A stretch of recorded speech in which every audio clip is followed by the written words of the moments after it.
Ever had that feeling you weren't really alone, even when the doors were locked and the house was empty? That eerie sensation that someone might be watching? This is the true story of a girl named Rachel who thought she was just being paranoid until she discovered the horrifying truth. Rachel was a 19-year-old college student living in a small rental house while attending university. She had a part-time job, and since her roommates were gone for the summer, she had the house to herself. At first, she enjoyed the peace and quiet, but soon she started noticing strange things. Small objects moved, food missing from the fridge, and an odd, musty smell in the air. She brushed it off, thinking she was just imagining things. But then came the noises. At night, she would hear soft shuffling sounds inside the walls, almost like something crawling. She assumed it was mice. One night, while studying, she heard something strange. A whisper. It came from the air vent near her bed. Heart pounding, she turned off her music and listened.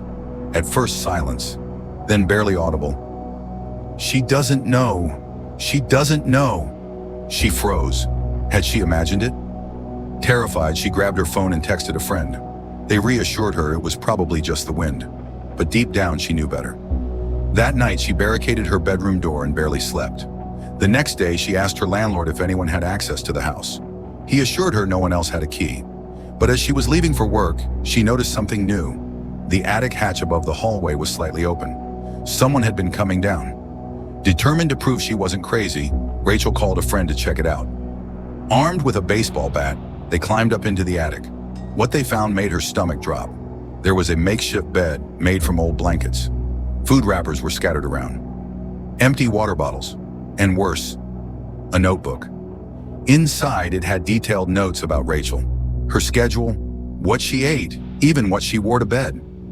On the last page, written in shaky handwriting, was, "She doesn't know I watch her sleep." Rachel fled the house and called the police. When they arrived, they discovered a small hidden crawl space behind the attic. It led to the walls of the house. Someone had been living there, watching her, whispering to her through the vents at night. But the worst part? The police found fresh footprints leading to the attic hatch. Whoever it was had been inside the house that very night, while Rachel was asleep. Rachel never returned to the house. She moved in with a friend and changed the locks. The police never caught the intruder, but they believed he had been there for weeks, possibly months. To this day, she still doesn't know who he was or what he wanted. So the next time you hear a strange noise in your house, don't ignore it, because you never know who might be watching you. If you like this story, don't forget to like, subscribe, and share for more real-life horror stories. Have you ever had a creepy home alone experience? Let me know in the comments.